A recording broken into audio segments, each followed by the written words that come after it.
Wamlambez, wamnyonyez generation is here. What to do?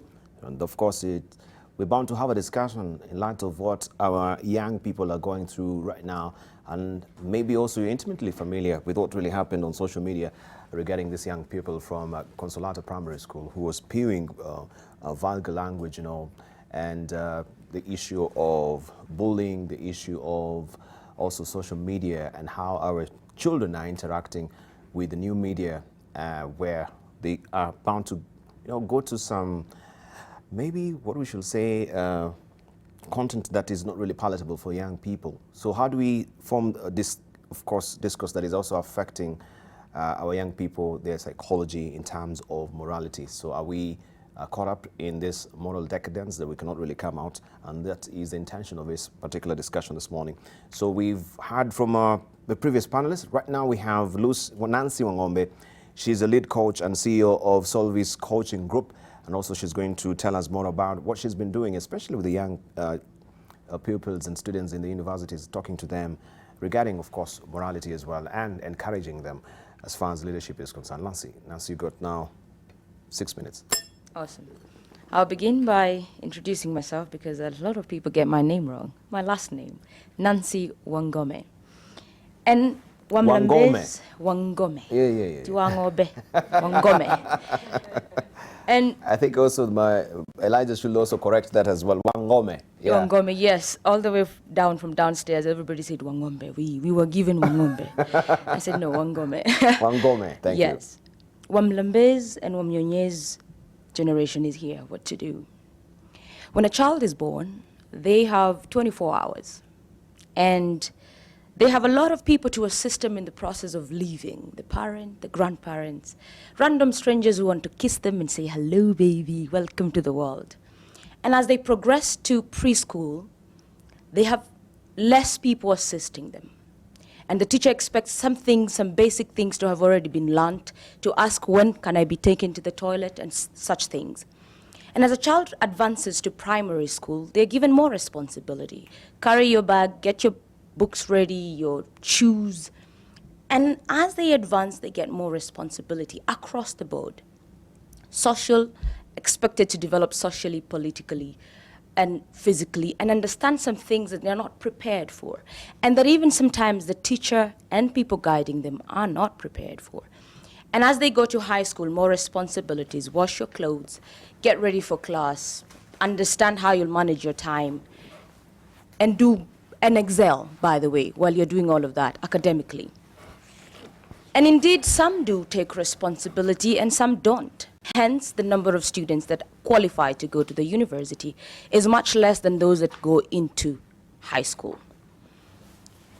As they go along, more responsibility. When I was at the University of Nairobi, I observed that the majority of the cream de la cream at the university were partying, drinking, having multiple sexual partners, and copying their exams, had no time to read. And as this journey continued, I constantly asked myself, why was I different? I just thought, this is time to develop myself. I am single, I don't have responsibility, people are paying school fees for me. This is time to develop me. But majority of the students didn't see it that way. And as the panelists have spoken, I kept thinking to myself, some people have talked about the social aspect, the economic, the spiritual.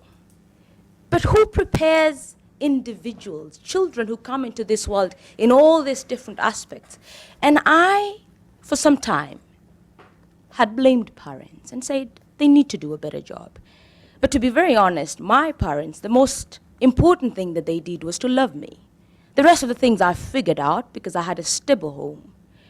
And so I began to think then, when this child who's gone to the university, explode, done what they've done in the university, maybe even copied to get a first-class honors and it's not legitimate, then these individuals, all of them, those that took responsibility and those that did not, have the capacity to get a child. So whether they succeeded in developing themselves or not, can get a child and will get a child, and many times more than one. Now remember, the child was born with 24 hours. when you get to the place where you're a parent, you still have 24 hours. All your failures in the different stages, your inability to develop in those stages, accumulate and explode when you have a child and you begin to be exposed in the areas where you have not been developed. Now, parents, yes, we want them to do better, but we must be practical. They still have 24 hours. They still have to work. And the more you hear that the economy is not doing well and the cost of living has gone up, how do we want this parent to find the time to speak to their children? 5 of them, 3 of them. When do we expect them to mentor them in areas where they themselves are yet to master? When we talk about the society and the values that we have in this country, the societal story comes from individual stories. And I want to speak to individuals this morning because the story is about individuals. It is at an individual level. Where are you spiritually? Where are you economically? Where are you socially? And the Wamlambez generation and the young people that resonate with this song are a reflection of where we are as a society in personal development. And this generation, why they want likes, is because they're looking for a voice. Everybody is born with something they want to give the world. The likes are good because you feel like you're seen. And this is because, yes, at home they don't get much attention, and I'm not blaming. I'm just stating the facts as they are. And we must begin to ask ourselves, how do we help individuals to mature and develop self-leadership? The solution is not societal, it is individual. It is self-leadership. And this is a journey for a 40-year-old mother. This is a journey that if you're 50 and you have never started, you must start because you're influencing someone. And the only way to influence is through example. The Wamlambez, wamnyonyez generation they speak for those that have gone before them. And until those that have gone before them can admit that, then we have a problem because they're still in power, they still control households. If they cannot say that, yes, I have my own issues I need to deal with. And to be honest enough to tell your 14-year-old that I don't even know how this relationship is supposed to work is to be bold. And I encourage people to be that bold. Parents to be as bold as to say, you know what, your father and I are struggling. And we want the best for you. But some things we don't even have the answer to. But we love you and we want the best for you. And that is the kind of conversation I believe that this song should lead us to. And then it will have served us. Because when we have those conversations, then there is hope for the 14-year-old, for the 10-year-old, for the 60-year-old who is saying, I wronged my children. I did some things that could have contributed to how they are raising my grandchildren. And go home there and say, I am sorry. I did not know any better. Therefore, for me, it's a call to everybody to look at their level of self-leadership and development in their spirit, economically, socially, emotionally. And when we do so, the conversation will change forevermore. Thank you. Thank you. Thank you very much, Nancy. And we've picked some of the salient points she's raised to us from the lectern. So we shall slice and dice some of the salient points she's raised this morning. But we want to crown it all and hear from Dr. Frank Njenga to just give us a perspective of where we're at. Nancy raised the issue of what we're actually experiencing with the Wamlambez, wamnyonyez generation is a reflection of where we are as a country, and also the parents that have preceded, of course, or have given birth to these children as well. Are they also teaching them the nobility of character as well? So we want to hear from Dr. Frank Njenga this morning. Sir, you got 6 minutes. I really have nothing useful to say this morning because I belong to a generation that is diminishing in numbers, in influence, and in consequence in society. Next year I will turn 70. I will be an old man, and I will go and perhaps in a few years be in the bosom of Abraham, and that will be the end of my time on this earth. What I have learned in the time that I have been around, however, is that this debate of ours this morning will continue beyond the days that these, my children, will be grandparents themselves, and it's not a debate that will go away. Those of you who are prisoners of the written word are welcome to look up Plato, Socrates, move on to all historians, come to Victorian times, and more recently, look at the life work of Eleanor Roosevelt in the 30s. When you look at all those great thinkers of all time, they have all occupied and preoccupied themselves with what is wrong with this, our teenagers. Eleanor Roosevelt in particular, when First Lady, put in place a system that allowed and enabled and encouraged teenagers of her day, in the 30s, not even your grandparents, your great-grandparents, to write to her and tell her what the issues of the day were. When you look up her writings, you'll find that this conversation is finished. It took place in 1933, 34, 35, before the Second World War. So my submission this morning is that we have the conversation wrong. We are asking the wrong questions. It's not what is wrong with this, our teenage children. I would submit that the correct conversation is, what is a teenager? And what, by definition, happens to a person who is 13, 14, 15. I now pick up my hat, not as an old man, but as a student of biology and human behavior. And this I can tell you because I have read and written about this matter. The construction, biological and social construction of a teenager is that of an experimenter. If you have a 14-year-old boy or girl who walks around like the Pope, pious, slow, thoughtful, and silent, something wrong with that teenager.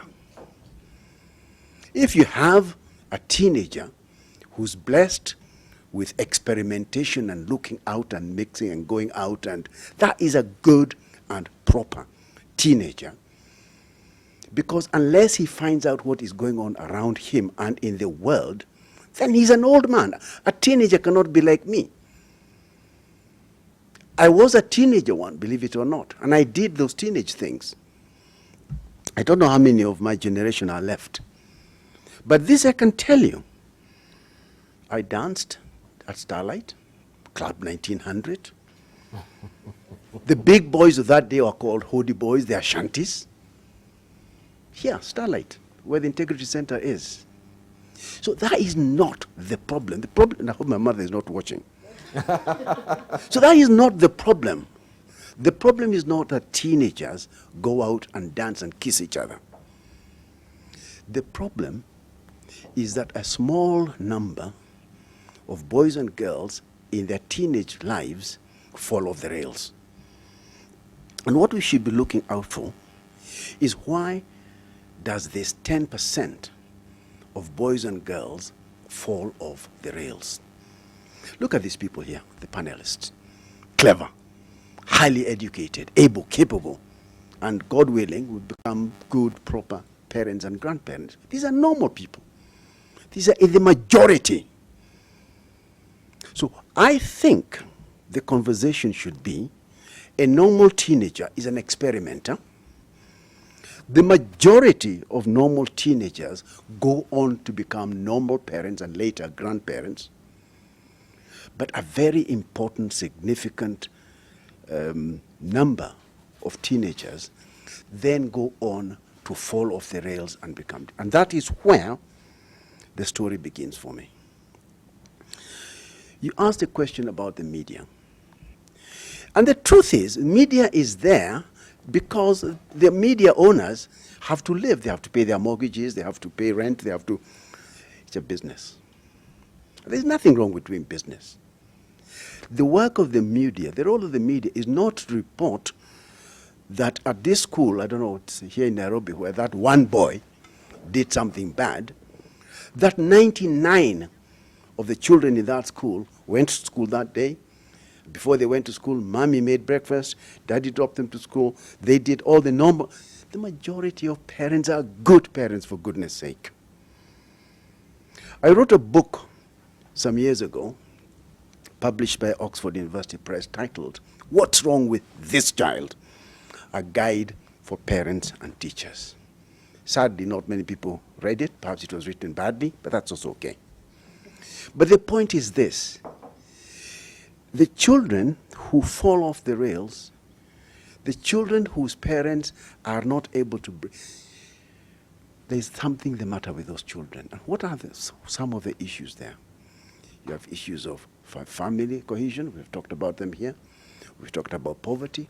We've talked about mental illness. This, again, I have to tell you, with your permission.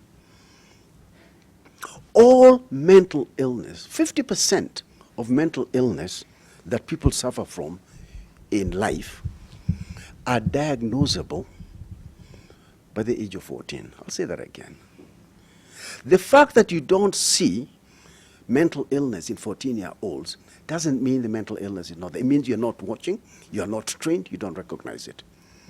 So what then happens is that you have, by way of example, a severely depressed 14-year-old who feels lonely, who feels suicidal, and who does some terrible things.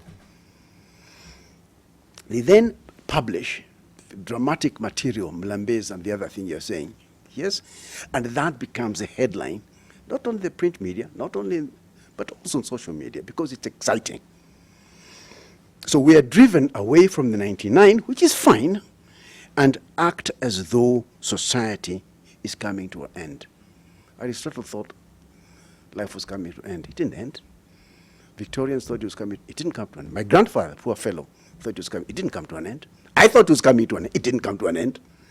So let us accept and acknowledge that we have a very, very important minority of people in our society who demand our conscious looking at to bring back into the rails. And I would submit that one of the lowest lying fruits in this regard is a system that allows us, a society, parents, psychiatrists, psychologists, teachers in particular, to pick out mental health issues and challenges in schools. If we did that and just said, like this boy who is publishing all these things and all these girls who are bullying each other and calling each other. Fred Ojiambo, interesting man, very good friend of mine, old like me, 1986, was asked by retired President Moi to look into something called devil worship in school. He made an incredible report. Nobody read it.